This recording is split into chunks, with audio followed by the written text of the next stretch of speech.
Boruto, Boruto, Boruto. J'avais pas envie de parler de toi. Mais tu m'as forcé. Bah oui, mais t'as fait de la merde. Pourquoi tu pouvais pas juste être comme ton père et être une bonne série? Faisons une petite pause ici. Le problème est juste là. Boruto souffre de la comparaison avec son prédécesseur Naruto, qui avait posé les bases de ce monde, avait réussi à développer ses personnages et à créer un monde qui donne envie de continuer à en apprendre plus dessus. Mais dans Boruto, tout est déjà posé. Rien n'est nouveau et à vrai dire, rien n'est intéressant. Mais revenons au début. Naruto, écrit par Masashi Kishimoto en 1997, avait créé un monde où des mercenaires qu'on appelle ninjas se battent avec du chakra.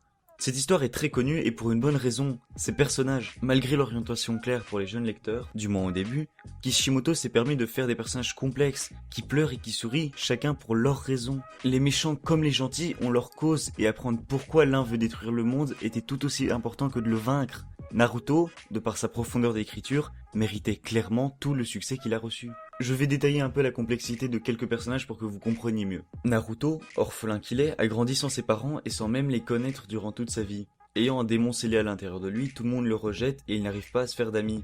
Un jour, il passe l'examen et rejoint l'équipe 7, où il rencontre Sasuke et Sakura.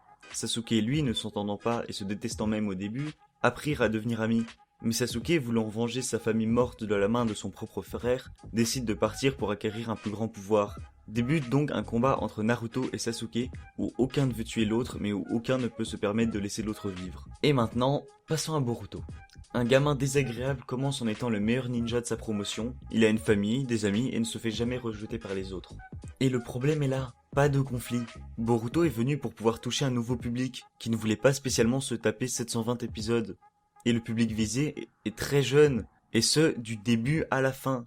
À cause de ces critères, l'écrivain de Boruto, qui n'est pas Kishimoto, a décidé de lisser le monde de Naruto. La palette de couleurs qu'offraient les méchants, allant de quelqu'un d'un peu troublé à un tueur qui veut sauver le monde, a été aplatie, pour ne laisser que le bien et le mal. Et malgré tous ces défauts, le studio d'animation se permet encore d'ajouter des fillers. Et en fait, ces fillers ont des personnages plus profonds. Oui, les fillers de Boruto sont meilleurs que l'histoire normale. Des humains de synthèse qui veulent devenir de vrais humains et qui cherchent à avoir une conscience, ça a de la profondeur. Le méchant de ce filler n'a aucune mauvaise intention, il veut simplement devenir humain. Ce qui est le plus énervant avec cette série n'est même pas tout ça, c'est qu'ils essayent toujours de montrer que ceci n'est pas Naruto. Boruto trouve toutes les raisons possibles pour détester et insulter son père. Ils font même faire à Naruto des actions qu'il n'aurait jamais fait si on suit la logique de son personnage. Et quand on fait ça, faut pas s'étonner que le meilleur épisode de la série, c'est quand Naruto fait tout le boulot tout seul. Mais même en écartant Naruto, il y a quand même un problème de scénario. Ils font refaire les actions des premiers épisodes de Naruto par Boruto, en enlevant la logique des dites actions.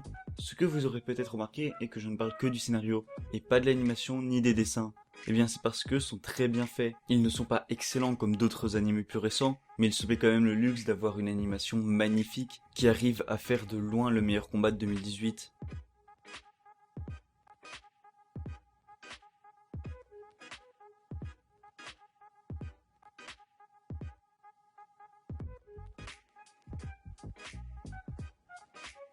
Et voilà, Boruto a tout simplement voulu donner un renouveau à la série, mais il a écarté ceux qui avaient vu l'original.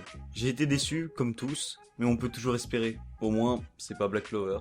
Merci à tous d'avoir regardé jusqu'au bout, je sais que cette vidéo a pris longtemps à sortir, c'est parce que j'étais très occupé ces derniers temps, mais merci beaucoup. C'était Nouveau Taku et on se retrouve bientôt pour plus. Ciao.